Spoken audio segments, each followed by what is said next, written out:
That's what I really want. Tell me what you want, what you really, really want. You want my microphone, is what you're saying.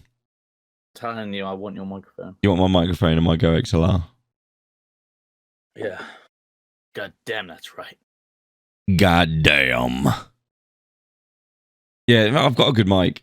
And it sounds great at the moment because my voice is a bit fucked. I'm on the old day and night nurse. Mate, I've literally put the kids to bed, had a shower, had a shit, and literally less than 30 minutes. Oh, you done well. You done very well. Yeah. How's your day been? Good, mate.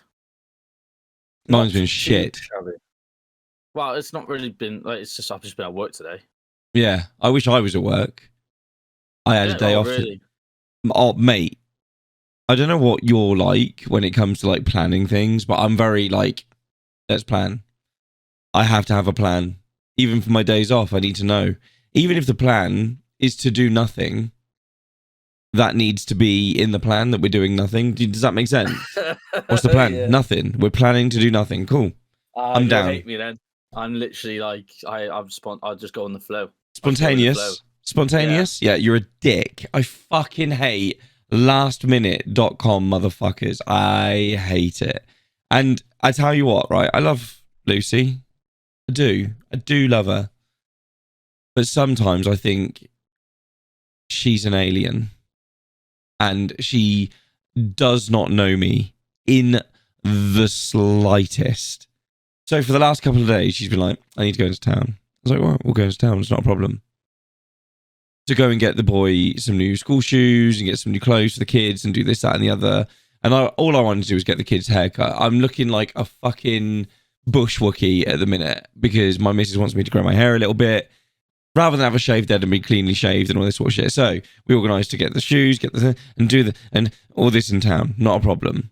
Right? But there was no time. She didn't tell me a time. So I was already a bit like, oh, fuck, I don't know what time I'm leaving the house.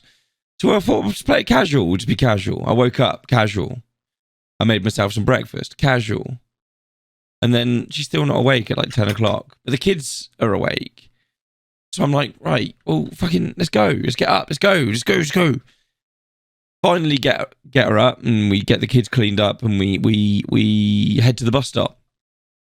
And I swear this guy, right?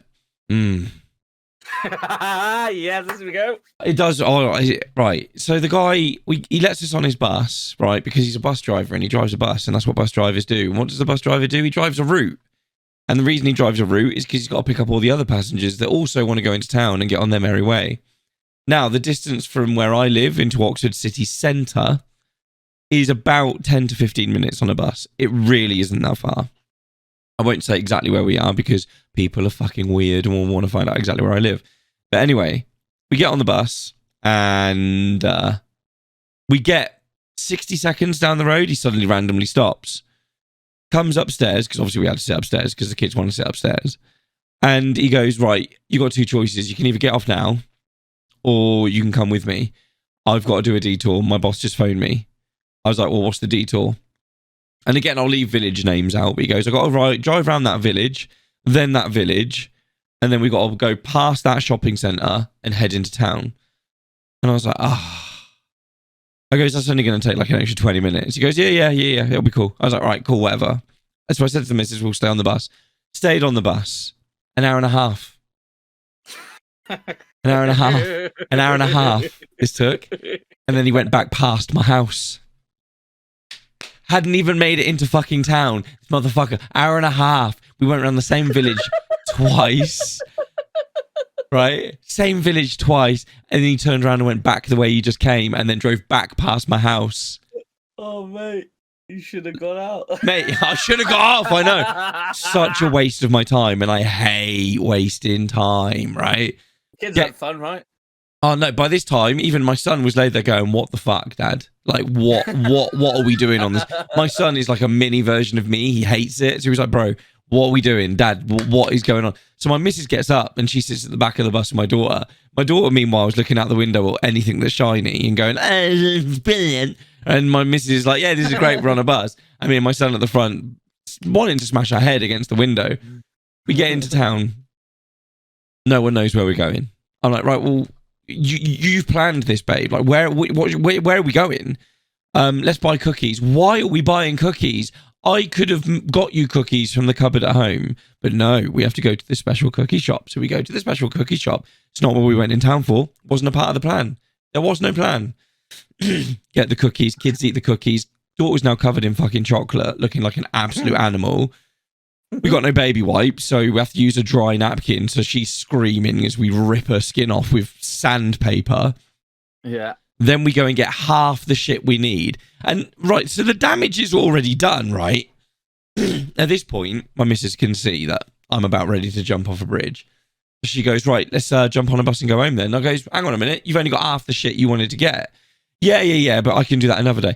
I'm sat there going, we're not doing this another day. The damage is done. Just fuck up the whole day.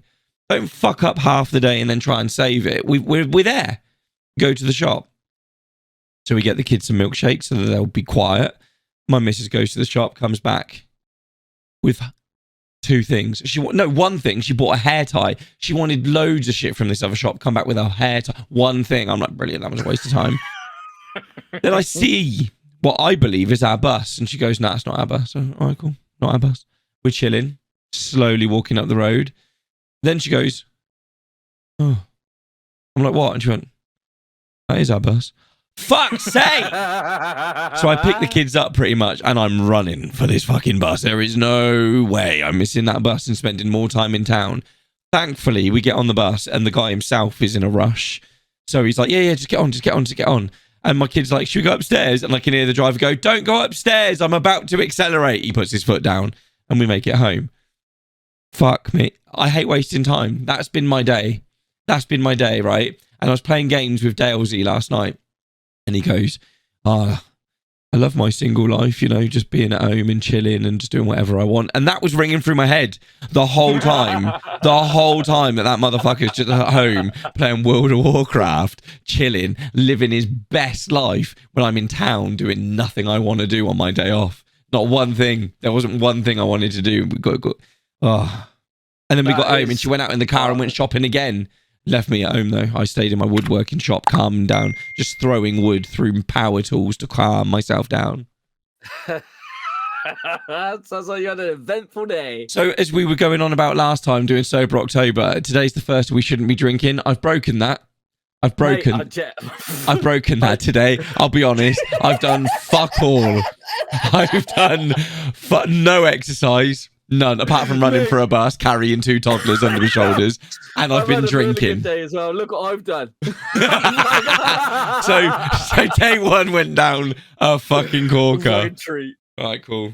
I hadn't smoked straights in ages. I had to buy them today. I was fucking losing my shit, mate. Like I'm working Saturday and there's sawdust. No, I'm showing you. There's sawdust in there where I've been cutting wood. Camera. Yeah, sawdust.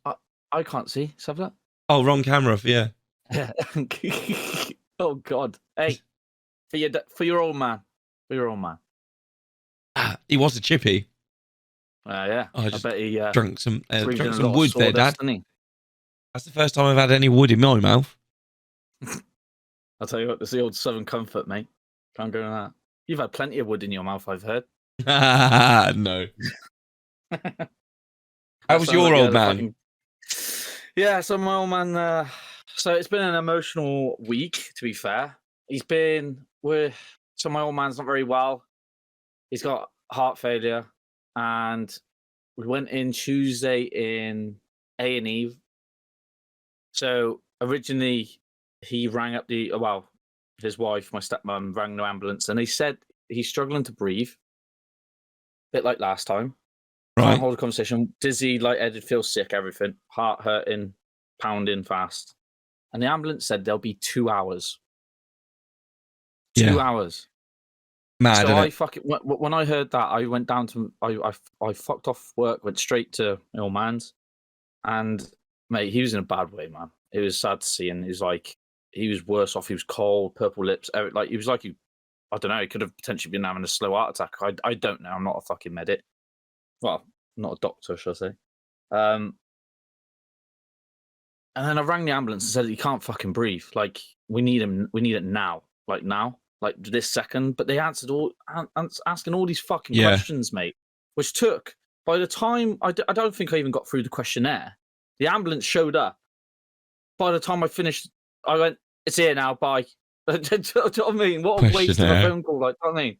Yeah, just, is he bleeding? Well, no, he isn't. He's all these, like, crazy questions. So, like, he's not breathing. If he was genuinely dying from a heart attack, I'm kind of worried, because it's like, what do you say? He's dying from a heart attack. He's having a stroke or heart attack right now. Is he bleeding? I don't care. He's having a stroke. He can't even fucking. You know what I mean? You give him the fucking telltale signs. If they're asking questions like that, if that ever happens, that's going to be fucking annoying. Anyway, we got him down there. We're in A&E for fucking 28 and a half hours. 28 and a half hours? Yeah. Yeah. I slept on the floor. I stayed with him the whole time, and he was just like... He had to go on oxygen, and he was just... For 28 fucking hours, he was struggling to breathe. Has he got an oxygen tank at home now? No. He's not at home. He's still there. So they give him... So they didn't give it him until about 12 hours in. I was like, fucking, this is a joke. It's and then mad. they put us on... After that, we went to this AMU ward. It was acute medical unit or something like that. And he was there for 2 days, but he was there previously the week before for about 8 days. But he was there for 2 days. And then yesterday, last night, he got sent to a bed called the CCU, which is... So there's a ward which specializes in your heart and stuff. And then there's one where, from that ward, where you go up to another ward, which is even more specialized with the heart. After you go from the one, say, in the middle section. Yeah. And he's up at straight to the top. But luckily, because there's a bed free. So he's in the best place he can actually possibly be. Because he'll go to this place, and then he'll eventually go up to that point if he gets worse. Yeah. So he's already there. So that's, like, good news. So that's calmed me down massively. But, yeah, it's been fucking emotional, man. I haven't hardly slept. I haven't hardly streamed this week. My mind, like, going to work as well. I've been trying to fluctuate, go to work and come back and, like there's no visit. Well, there is visiting times, but I've been fucking it off because I'm thinking, well, if this is my last moment or moments with my old man, then... So I've been, like, all over with emotionally, like, thinking, fuck, is this, like, the last day? Is this, like, even now, like, today, because I've got the kids, I saw him this afternoon, and even then, even though he looked better and stuff like anything can happen. Yeah, I mean? 100%. So it's a bit of one of those where I'm not, like, I know I'll be okay, but I just don't know if anything, like, I can't even imagine if my dad goes, or, like, it's just, like, I don't even know how I can get on with, like, if I'm being honest, I'm just opening up now. I don't even know how, like, day one, like, I lost my sister in 2009, and that was hard enough. I took, like, a month off school, and I wasn't, like, close, like I am, like, since my sister died, our family's got so much closer, which is, like, it would do, wouldn't it? Like, if you've lost a loved one, your family will get closer. I think you appreciate each other more. And I feel like a lot of people do take that for granted. And I still do now. Like, even little things, like, you take little things for granted so much. And it's hard to, like, train that into your body. Losing my dad pushed the whole family apart. Everyone just exploded. I don't even... Yeah, none of us talk to each other anymore. None of us. It literally ripped the whole family apart. Like my aunties, my uncles. I don't talk to my sister anymore. None of us talk at all. My dad was the one thing that kept us all together.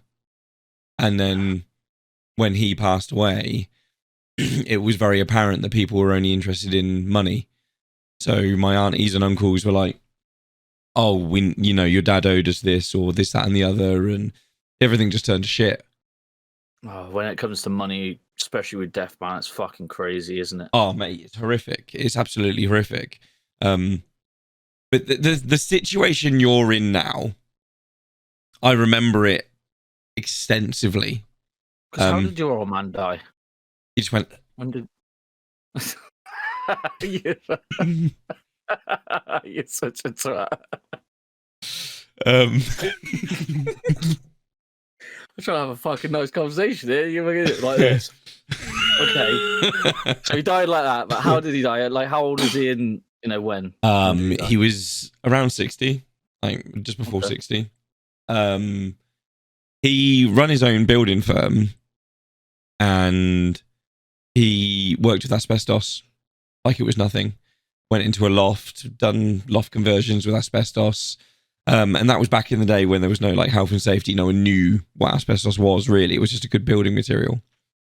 Yeah. And over the years, it was perforating holes in his lungs.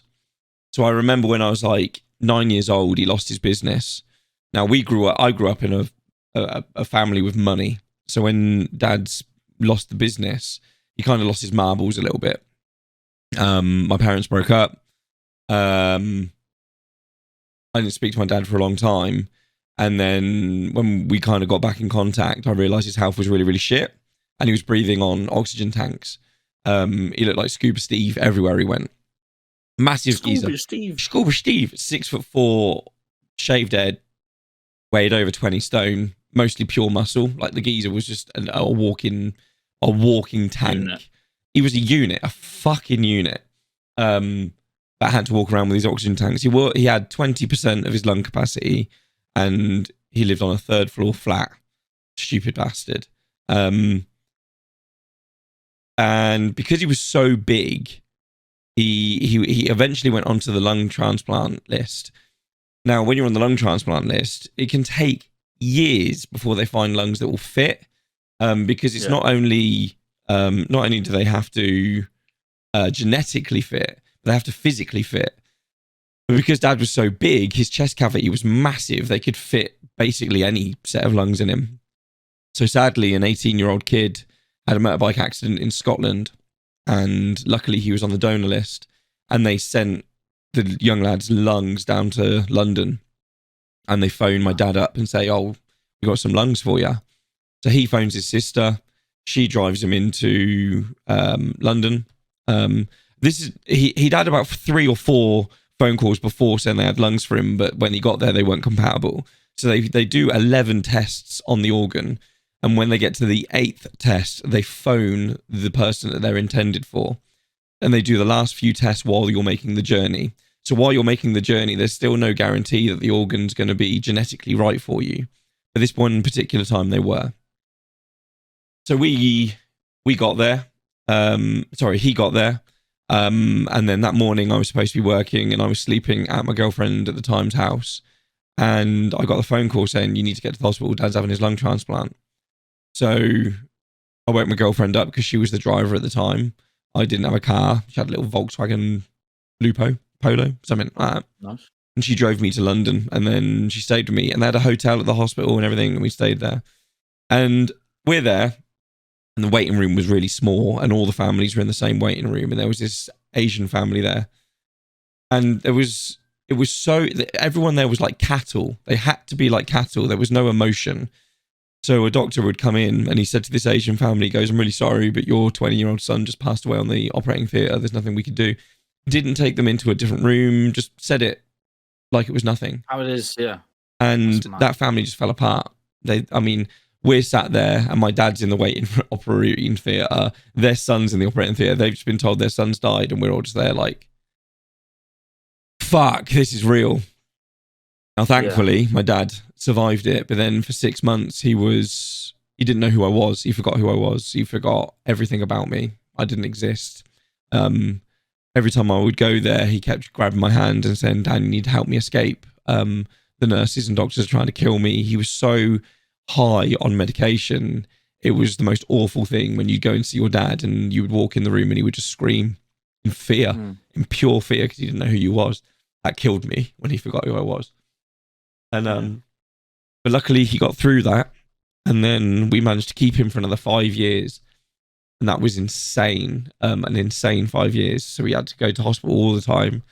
And my dad, being like me, he was very organized, and he had a toolbox with all his medication in, and everything was in its separate slots. And you'd see other people go into hospital with their medication, and it would be falling out of sandwich bags and stuff. And my dad would literally sit there going, "Fucking wankers, unorganized, dirty bastards," because he was so organized. Anyway, he lived for 5 years and 1 month, and towards the end, his health was getting really, really bad. But he couldn't even sit in a car comfortably, and he wanted me to drive him to Bournemouth. And this is one of my regrets. I drove him to Bournemouth so he could pay off a holiday, because me, my dad, and my sister would always go to Bournemouth once a year. But he liked to pay it off in person. And I was in a bit of a bad mood. I was in a bit of a rush. And I'd driven him to Bournemouth. And then he said, "Oh, can we go through the New Forest on the way back?" I was like, "Nah, Dad, I just want to get back to Oxford." little did I know, he knew he was going to die. So he wanted to go through the New Forest, but I took that away from him. Always feel bad about that. Got back to Oxford, and then he was taken into hospital, and that's when we were told he had cancer. We didn't know he had cancer. He didn't tell anyone, but he had turned around and said he didn't want to get any treatment because he had no immune system. The chemo would have killed him anyway, so he just didn't. Yeah. He just didn't bother fighting it. He went into a hospice, and then I remember saying to him, "Dad, I'm not going to come and see you tomorrow. I'll come and see you on the Saturday."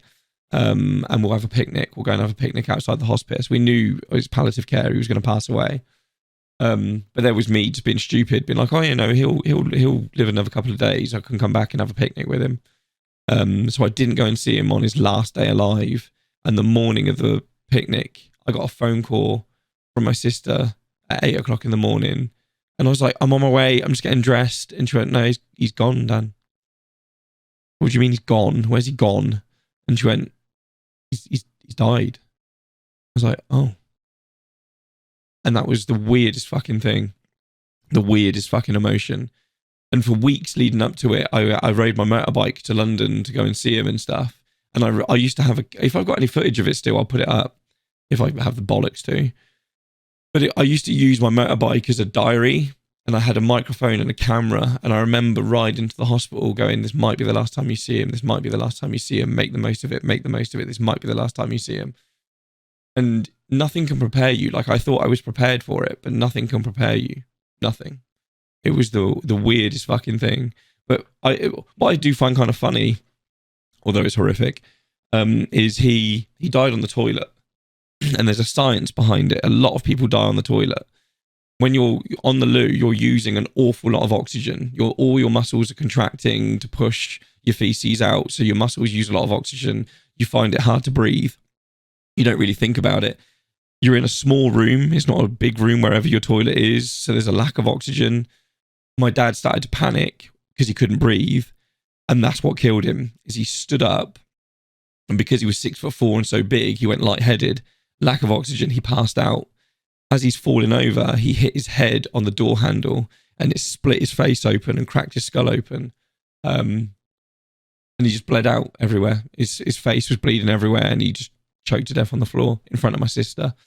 So she's got PTSD from that. And then when I went to go and see him, he was a mess. Absolute mess. He was freezing cold. I gave him a hug and I gave him a hug and he made the weirdest noise, like a death rattle. They call it the death rattle. Like your voice box isn't working properly, but you let air out and it makes a weird noise. And yeah, and that was it. Weirdest feeling. To the point you're at now, where you're like, this might be the last time I see him. It's a really weird moment. Really weird. I'm sorry, Dan. It's all right, bro. I know, like, you say that your mind's past and stuff, and I don't know the full story, so for you sharing that is brave, man. It's mad. There's an awful lot more to it, but yeah, it's a mad one for sure. So make sure you spend as much time with your old man as possible. Get him to tell you stories. Get him to tell you everything. I have. I've asked him about all different stories, mate. Stuff when I was younger, because he had 6 kids. My old man. And my mum and they split when I was about 5, so he's told me all the stories before then. So, but yeah, I'm going to take that on board for sure. How old's your old man? He's 63. Is there anything they can do for him? So that's why he's at the unit now. And he's, thanks, Dan. That was a touching story, mate. And I'm sure that's only a fraction of what all the memories and mate, all the times after. And like, I don't even know how you I just can't picture it yet. I don't know if you could at that time, or like, I'm thinking of the worst and thinking, what the fuck? Like, I was always told from the age of 10 that my dad was going to die. He died when I was 27. So for 17 years, I had it in my head that my dad was going to die. So I had 17 years preparation, 17 years to think that this was my last Christmas, 17 years to think this was my last birthday with him. nothing prepared me. Yeah. I don't think you can prepare death. Nah. Especially with a loved one. Nah. And especially with 17 years with you, it's kind of misleading in a way, isn't it? You kind of think, fuck it, like every year you think, oh, happy, like I suppose you're more grateful and stuff for the time. Yeah. But it's never enough time. It's little things like he never met his grandkids. Yeah. He never met Tom and Izzy. They don't know who he is. And this is probably the weirdest thing. Is the feeling massively lonely. Like that's he's the only one that knew me. Now, isn't it? Yeah. The only one.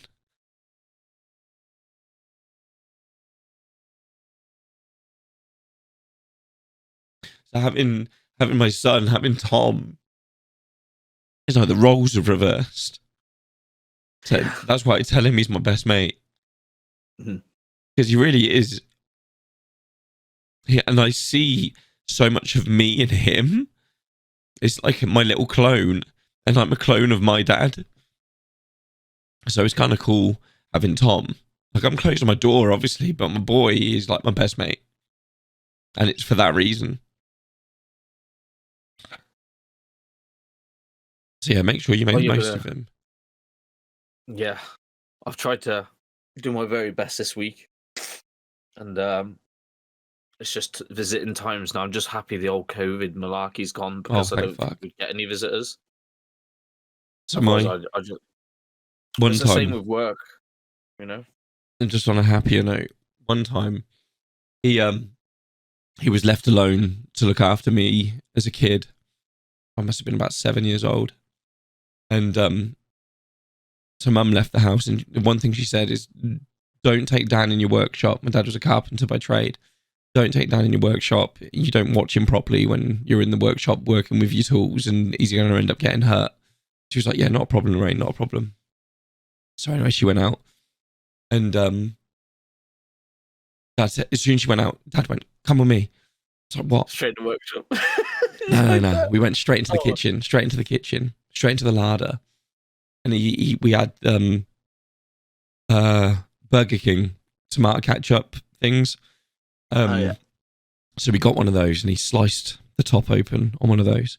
Then he said, "Right, come with me." We run into the workshop, and he sellotaped the Burger King thing to the side of my head, and then he wrapped my head with bandages. He had a first aid kit in the workshop, and he wrapped my whole head in it, right? And he said, "Right, don't touch it, don't move, and wait until Mum comes home." I was like, "All right, what's going to happen?" He goes, "Just follow my lead. Tell her you've had an accident, but tell her you feel okay." All right, cool. Mum comes in. Dad looks at me. "Go on, say your lines." So anyway, Mum comes in, and she was like, "What the fuck?" And he's like, "He's all right. Dan, tell her." I was like, "Oh, I'm fine. Just had a little accident. I'm fine." And he went, "See?" And then he slapped the side of my head, and the Burger King tomato ketchup went fucking all over my head, went everywhere. All I heard was boom, boom, boom, as my mum fainted and hit the floor. No. Yeah. Your dad. Yeah, he was a dick. The shit he used to do. And he used to do shit like that all the time. Just fucking about, constantly just making my mum's life absolute hell. But I've got loads of happy memories of that, and I try and do the same with my kids, like doing stupid shit, like picking up the kids dressed as a unicorn. Like, I live in a really rough neighbourhood in Oxfordshire, and seeing a 6-foot unicorn just isn't what you would expect to see. So, yeah, I'll tell you what, like, and that's how you should live the rest of your days, like, you know, with those happy memories. 100%. You're always gonna have the negative, sad ones, no matter what. You know, they don't really pop in my head until they need to. Yeah, but it's always good to, like, when you do pop in your head, you just let it out. You know, because oh god, yeah. I tried to kill him about a week before he died. I tried to kill him because he said, we sat in the hospital, and he goes, "Whatever you do, Dan, do not make me laugh because I'll choke and it hurts." So I spent an hour just telling him jokes, and the nurse had to come in and get me out. And she was like, "You can't be doing that because you will actually kill him." Well, at least he died laughing. Oh god, yeah. Fucking hell. Well, So, just a question: did the lung transplant work then? Yeah, for 5 years and 1 month. Work. Yeah, but it suppresses your immune system. So this is something they don't tell you. Pretty much, I think it's like 95% of transplant patients will get cancer because everyone's got cancer in their body, but the cells lie dormant because your immune system keep them there. Yeah. As soon as you remove the immune system, then the cancer can grow. So if you have got a transplant, your body immediately knows the organ isn't an original part. So the immune system tries to kill it. Even though it's the thing keeping you alive, his body would have tried to reject the lungs and it would have killed him. So you have to be immune suppressed, which means all of his furniture was on wheels, so you can clean under it, clean the walls, clean everything. Everything has to be sterile. You have to clean your hands before you go and see them. It's hand sanitizer. Like when COVID came out and everyone was like, oh, hand sanitizer. I was like, I've been doing this motherfucker for years. That's why I'm a bit of a clean freak. Like we've never met in person, but if we meet in person, you'll see what I mean. Like I'm a clean freak. Everything has to be clean. I can't sit down unless it's... But I get that because of being around my dad, who was obviously immune suppressed. But no, the lungs, they worked perfectly. And my dad was actually in contact with the family where he got the lungs from. So he would send them a letter every year. So as soon as they stopped receiving letters, I'm assuming they kind of gathered he'd passed. Do you know that family? Did you chase them up? No, Dad didn't want us to. I asked him, do you want us to get in contact with them? He said no. But because of his transplant, he became friends with Vinnie Jones. Because because Vinnie Jones, his wife had a heart transplant, didn't she? So there was a lot of times when we would sit in the waiting room and Vinnie was there and Dad was there. Yeah. That's mad. Yeah. And so I met Vinnie as a kid. I met Vinnie Jones, but I didn't really think much of it because I was only a kid at the time. But my dad and Vinnie Jones knew each other quite well. Not like where they would go to the pub together, but where they would sit in the waiting room and they would chat to each other while they were in the waiting room. Yeah. Kind of cool. So yeah, make the most of your old man. Thing, like, you are? That is a fucking cool thing. Like just meeting like Vinnie Jones there, and like he's a legend, isn't he? To be fair. Well, to me, he's a legend. Some he isn't. He's not that much. Some people might not even know who Vinnie Jones is, but Vinnie's a fucking legend. Yeah, he's a legend, man. So you haven't streamed that much because you've been at hospital, man. So yeah, like I've been fluctuating between work and hospital and stuff. That's why I said I only watched the last podcast fully yet. I still haven't. Oh, by the way, I've got no McDonald's because it's not Sunday, it's Saturday. So you don't listen, by the way. I've noticed that in the podcast. If you watch it back, I will say something quite a lot of the time, and you're just like, yeah, and you haven't paid attention. Because I take it in, and I just like that's just I just knew that was coming. Like, so I think I know you that much; it's going to come out your mouth before it does it. Like, for example, I like cum. Dickhead. Like I know it comes out before, so I'm just like. So when you say it, I'm like, I am not surprised you fucking saying that. So, but like people like, for example, my brother-in-law, he's loving the podcast because he listens to it at work, a bit like a lot of people do. Yeah. He thinks you're hilarious, Dan. So yeah. What's his name? His name's Kieran. So Kieran. It's a good solid name. That. Yeah, Kieran, Kiki. It's a good solid name. Kieran, James, Ben, Matthew. They're good. Solid. Gary, Dave, Steve. They're good names. He's 6 foot and he's a fucking brute as well. Oh, good lad. So you haven't been streaming because of that. I haven't been streaming because I'm sick of Twitch and I can't be asked to do it anymore. This is what I was going to ask you next, actually. It's not really on my list, but what's made you feel like that? Every time I would stream, and it doesn't matter who it was, someone would come in and just be like, shit, don't know why you're bothering. And every time. And that was friends, that was randoms. And although I'm a positive person, there's only so much bullshit you can take. And it just got to the point where I was like, why am I putting up with that? I've spent 12 grand on my channel in total, like getting overlays made, like paying for Photoshop, buying the computer, the monitors, my setup, all that sort of shit. I've put in so much money for people to get free content, watching video games, watching me enjoy stuff. I know, like, you have to make content. Just watching me play video games isn't content, but I was basically sat there being everyone else's punching bag, and I was like, I don't know what, I'm not enjoying this anymore. I'm not. So yeah, I'm just like, I Can't be asked. I'll keep the channel there, and I might once a month or once a year go on every now and again. But I'm not putting my all into it. I'm going to focus on doing the podcast because I get more out of this. Personally, get more out of this than I'm feeling the same. Yeah, than I do Twitch. It's the same with Twitch. It's like I can take a bit of shit, but it's like you come to chill sometimes, and you do get like toxic people. Like you get toxic people come in, or just playing in general. Or the problem is you can't expect the audience to be in the same mindset as you. So if you're in a chill mood, but they're in a playful mood, it just doesn't work. The other thing I found with Twitch is you can't say what you want. So you can't be a real you. So you have to be a fake version of you to be liked by everyone. Well, I stopped doing that when I was in school. So why am I doing it now?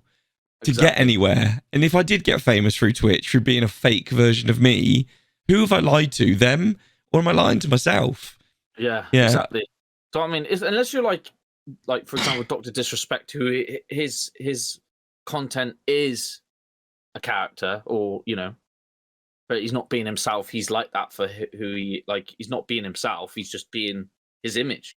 Yeah, and I think he thoroughly enjoys that. Yeah, but he's completely different as like when he takes his glasses off and his wig. Do you know what I mean? Which is fair enough. And I think that's how Twitch is, isn't it? That's who you have to be. Is like Doctor. You have to be someone. You have to put a show on, and yeah exactly. But some people put a show on and will pretend that they're really politically correct and they're all pro gender change, they're pro everything, but then you get into Discord with people like high flying people and you find out actually a load of it is bollocks, and they're just saying it because they know that's what the majority of people want to hear. And when you start learning that, you just think, you know what, bollocks to this. This is what I mean with Twitch. I know you can't say too much about it, but when it comes to Twitch, I've got nothing to lose. So I do actually be myself, and if anyone does say stuff, I do, and I will say it. And if I get banned for it, I don't really give a fuck. Out of anything, it will say, "Oh, Pricey23's been banned for his fucking opinion." That'd probably give me a bit of free clout, actually, if you think about it. Probably. But the thing is with Twitch and stuff like that is, I'm kind of seeing it as like everyone's going to be moving to YouTube. In time, I reckon that'll be the way it goes because YouTube isn't as strict. Yeah, and everyone will be moving over to YouTube. I don't think Twitch will ever die completely like Mixer. Do you not? I think it will. I think if it does, maybe 10 years, like maybe, but it won't die as quick as Mixer because it's dying really quickly now, and you're finding a lot of companies are now jumping on Twitch. So my local radio station have just started a Twitch channel. So you can watch them on Twitch while they're doing. I think that's what Twitch will end up being. It'll end up being for companies more than anything else. Yeah, like companies and other things. But like, I think with gaming, it will slowly reduce. It'll be mainly. It wouldn't surprise me if it's like a real soft porn website. Essentially, as well. Essentially, categories like that. And the problem is, people think their opinion is fact. So people on Twitch now are so opinionated. They're not open to be proven wrong. They're just like, well, this is what I think, so it's fact. No, educate yourself. Partly why I'm doing the podcast, so people can, like, in the comments, they can write, well, you're wrong about that, and then I can go and re-educate myself. But people being offended on Twitch, Ricky Gervais says it right. How fucking pretentious are you to think that you can go through life never hearing something that's going to offend you? You're going to hear shit that's going to offend you because you don't agree with everyone. Like, I make jokes about my dad being dead all the fucking time because it's funny as fuck. But I guarantee you there'll be people out there going, "Oh, I'm offended. You can't do that. That's wrong." And I find it offensive. That's fine. I'm not taking the mick out of your dead dad. I'm taking the mick out of my dead dad. Like, do you know what I mean? But it's such a weird, I'm offended, so I'm going to tweet about how offended I am and make everyone cancel you and hate you. And that's what Twitch is turning into. It's like Andrew Tate, everyone hating on Andrew Tate for having an opinion. Let him have his opinion. He's doing no harm. He may have some horrific opinions. He may have some great opinions, some of which I agree with. Not all of them, but some of them. But I don't sit there and go, well, because I don't agree with 30% of the stuff you say, I'm now going to brand you an arsehole. Fuck off. Just don't agree with that bit. Yeah, exactly. And if you don't agree with anything he says, don't watch him. Mate, nail on the head. I was literally what the fuck? I feel like on the Andrew Tate subject, like they just absolutely wiped him off the fucking. He doesn't give a fuck. Like, They've he tried. just says his opinion, but he's still about. You still see clips of him here and there, and of him saying, "I'm wiped off the internet. I'm back." Yeah, they've tried to wipe him off the internet, which is, if anything, has made him more famous. Yeah. Well, he's gone from a multi-millionaire to a multi-billionaire now because he's been the most searched person on the internet. Is it really? A fair play to him. I'm fucking proud of that. That's great. Well, how mad's that? Do you know what I mean? He's like, I've been multi-millionaire to multi-billionaire now. Thanks, guys. Crazy. As I said, I agree with probably 90% of the stuff he says. And then there's that 10% that's a bit ludicrous, but everyone has their own different backgrounds, different ways they've been brought up, different, opinions, basically. It doesn't mean I fucking hate him. He's not a fucking misogynist. He's far from it. Some of the things he says are borderline misogyny, but I get that. You don't have to agree with everything he says. But the thing is, a lot of his clips have been doctored. Yeah. And to make it sound worse than actually was. If you watch back that clip when he says it, it goes back and you watch the whole podcast or whatever you're saying, it makes sense how he says it. Because I watched one where I thought, I don't really like, that's a bit misogynist, like, blah, blah, blah, hatred towards women. But then he goes through, before he says all that he will, he will protect them with his life. He'll put, they won't pay for a thing. They are precious. They're precious. They're precious gems. Yeah, do you know what I mean? So there was a thing he was saying. Include that. They just say the fucking crazy bit. There was a thing he said that caused absolute outrage, and people got really upset about it. But it, like you said, it was edited and it was doctored. So you can't use this word on YouTube either. But basically, when someone forces sex on someone, that word. Oh right. Oh, you can't. No, say that. You can't use that on YouTube either. It gets flagged. We just call him. We just call it Dr. Uncle Martin. We just call it that. Dr. Uncle Martin. So anyway, yeah. So anyway, he basically said women need to take some form of responsibility when that thing happens, because if 100%. You look at a lot of the time, they've put themselves in a situation where that's likely to happen, where they've split up from their friends, or the quicker route to home is going through a darkened woods, and the safest route home is through like the lit street lamped public area, and they decide to go through the park. He wasn't saying they deserve it to happen.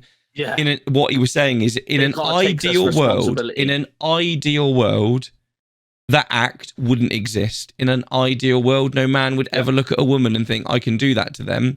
In an ideal world. But sadly, we don't live in an ideal world, and there are some sick fuckers out there that do prey on people that make bad decisions. So what he was saying is, not that women should take responsibility for that act to be done to them, but take responsibility for their safety. If it's safer to go the longer route and the road is lit, take it. Yeah. That's what he was saying. And it was doctored to say that he believes that women that have this done to them partly deserve it, which is obviously not what he's saying. That was that's a horrific take on it. Yeah, and if you watch the whole thing, he does an example of saying that if I had £1 million cash in my arm now, exactly, and I went through the most roughest neighborhood in my area, on show, are they gonna let me walk through? No, I'm gonna get mugged. Yeah. So then I have to take a responsibility of my actions of walking through that neighborhood when I could have just put it in a nice suitcase, drove around, and gone the safe. Because sadly, there are people out there that would rob him.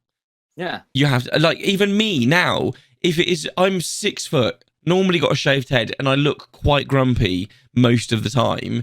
If I've got the choice between walking through a lit area or a dark area, you bet your ass I'm walking through the lit area so I don't get stabbed. All it is situational awareness. Yeah. That's all it is. It's just situational. But they hated on him for it because they doctored they edited what he was saying. Mm-hmm.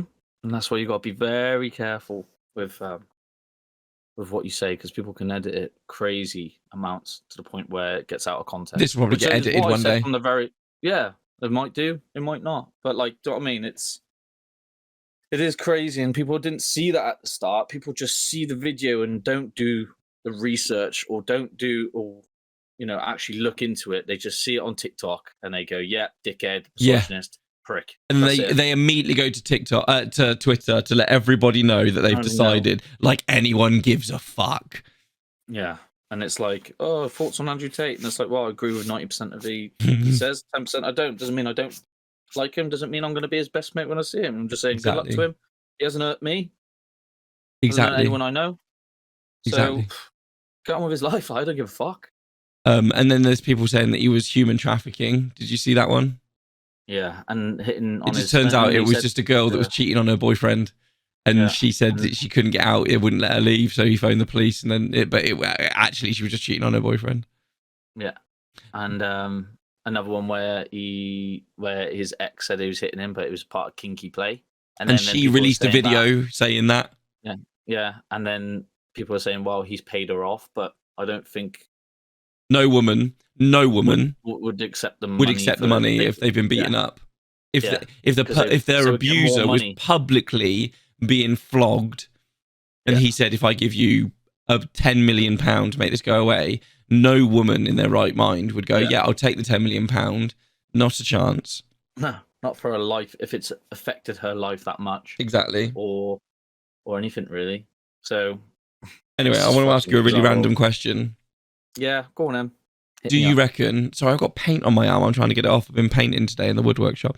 Do you reckon the fight between the Gypsy King and AJ is going to happen?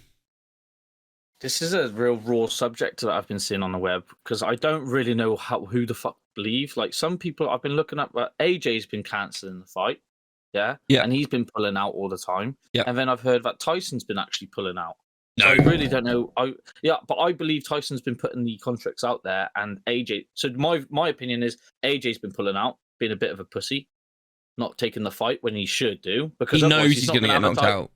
Well, he's just not going to have any more title shots for a very long time, and by then he's going to be a bit too old anyway. So he may as well take it. I'll tell you what's going on. Let me tell you what's going on. Tyson has been asked to fight AJ loads of times. He knows that people want it. He knows there's money involved. He knows he's going to get a lot of money for it. So, but AJ is just coming off the back of, I think, 3 losses. Like he's lost, like, I think 3 out of his last 4 fights he's lost. Yeah. So he you know, he's not...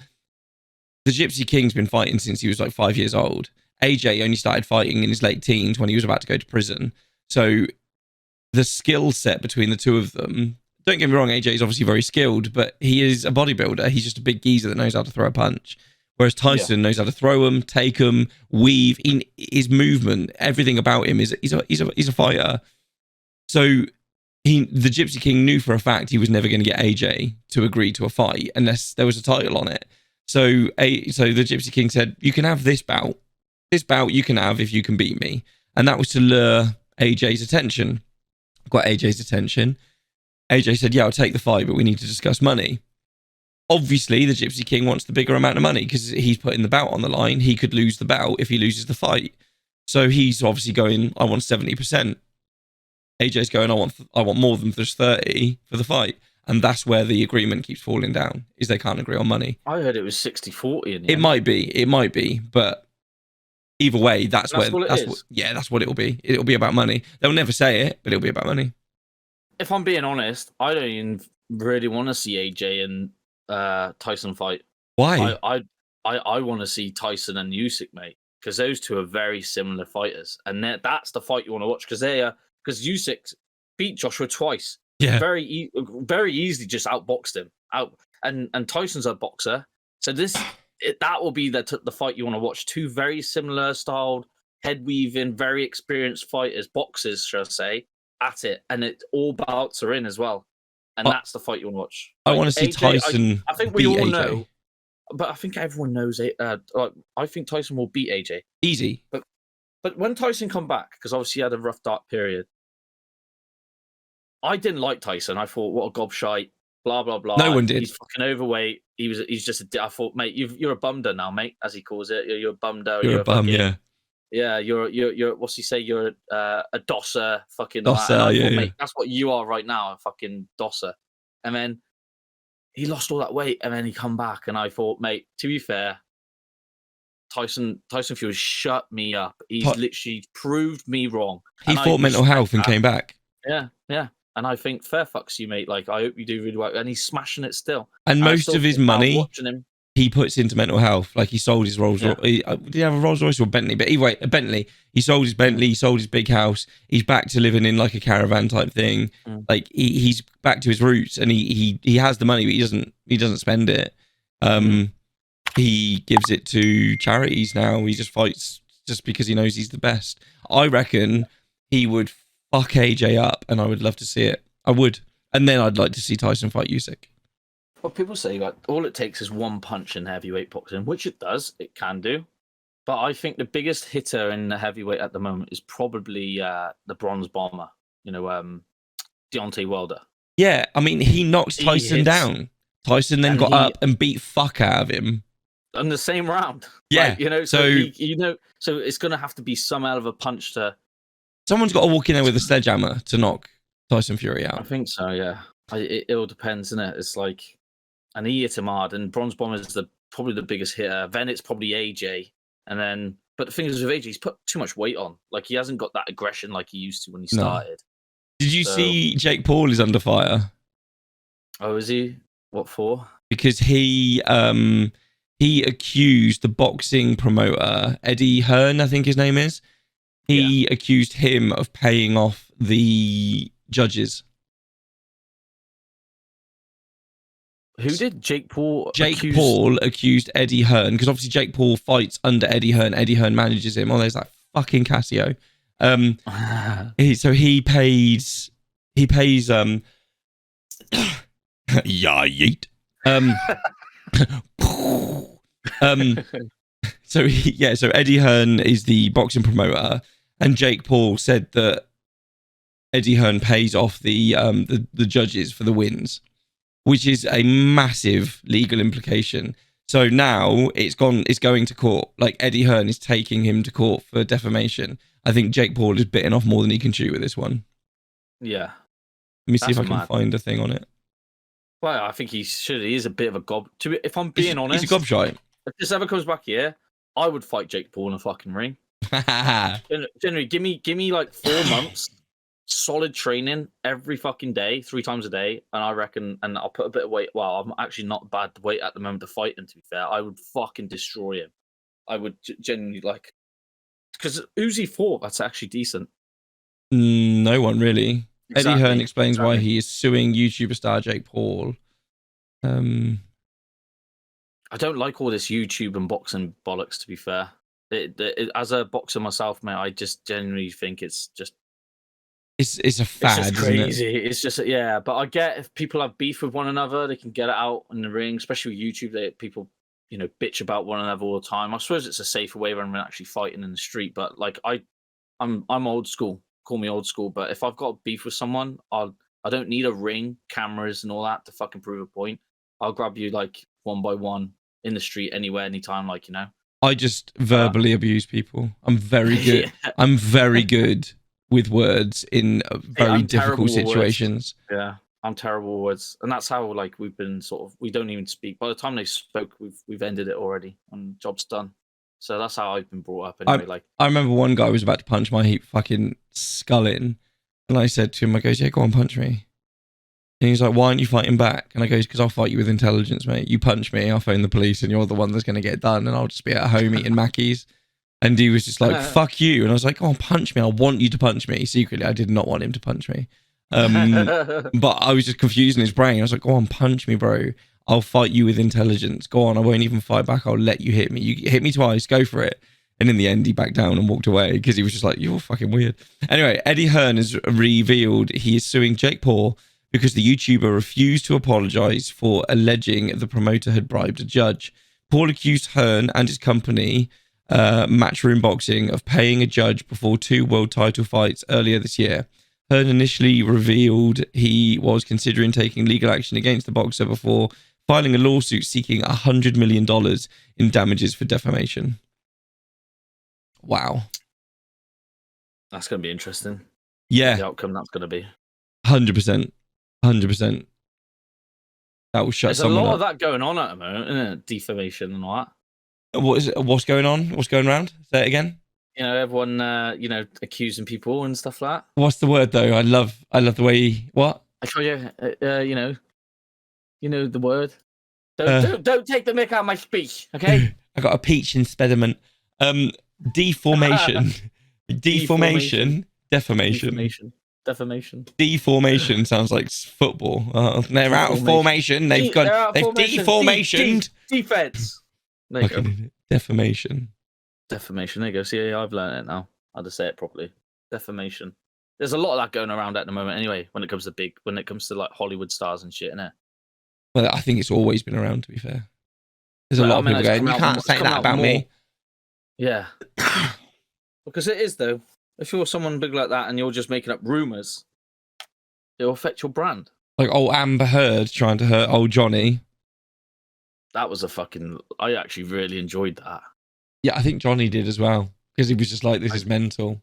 Yeah, I loved when that was on. I wasn't like watching it religiously, like, you know, like you wasn't watching it. What? Sorry, religiously. Religiously. Shut your pick out my peach experiment. You like that one? Shut up. Right. Yeah, I was actually really enjoying watching that. I'm gonna fucking kill you. You got me really paranoid now. I love it. Everything I say. Fucking hell. I say words before I even. So it's in my head, and I say it in my head before it comes out my mouth. No, it's the other way around. Yeah, I know, but that's what happens. I feel like I've already said it, and then I've missed a word, and then next minute I'm like, "Fuck." Numpty, it's funny. Yeah, Disney wanted to do another Pirates of the Caribbean, and Johnny was like, "Nah." Well, apparently he might be going to do it now, isn't it? Oh, really? Yeah. Apparently he's actually he might star in the next one. Oh. Because I think I saw so, and then everyone was going, "You better be giving him a lot of what was it? Llamas or alpacas?" Oh yeah, he said he would do it for 100 llamas. Yeah, he wouldn't do it for 100 million and like 500 alpacas. But then I was looking at when it said, I saw this title or something like that. I saw the comments and they said they must have offered him 1,000 alpacas, like doubled the amount.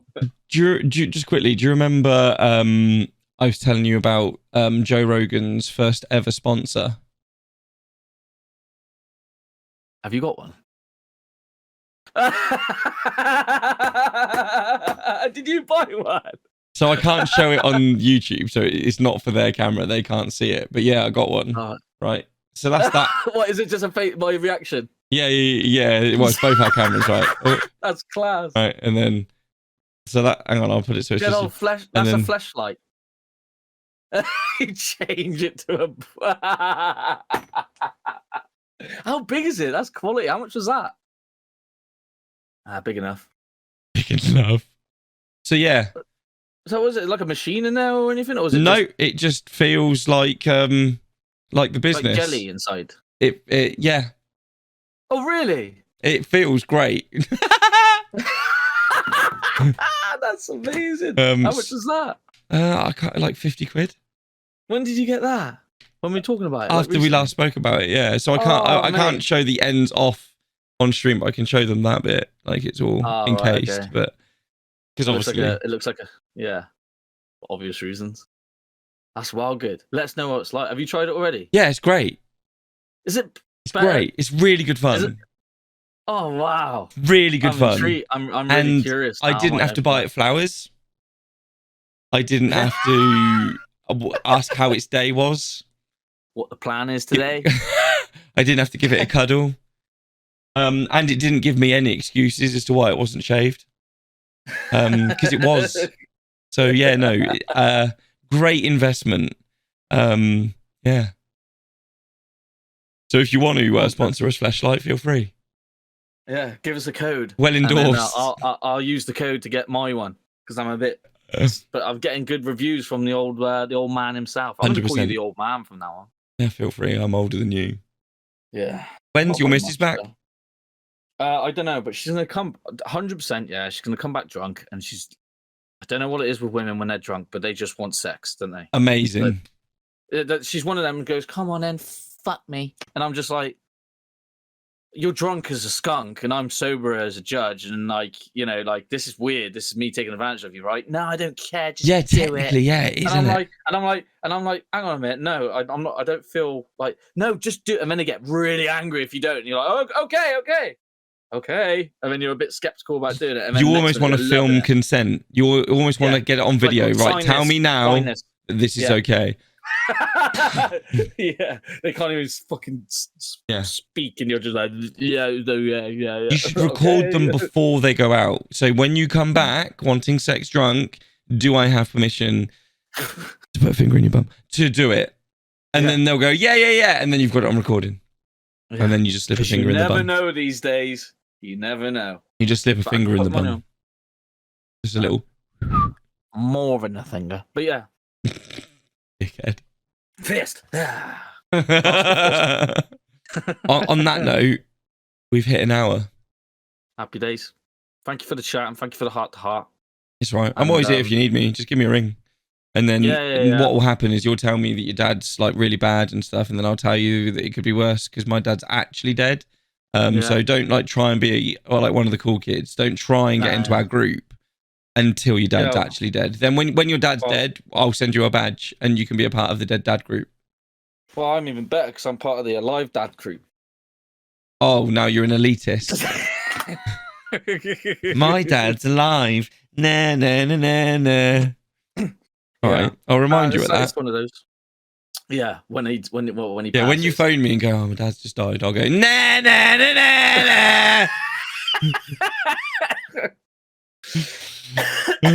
Right. Anyway. Oh, yeah. Say goodbye. Bye. See you later, people. See you in the next one. Fuckers. I'm trying to watch the film. Can't see through your arse.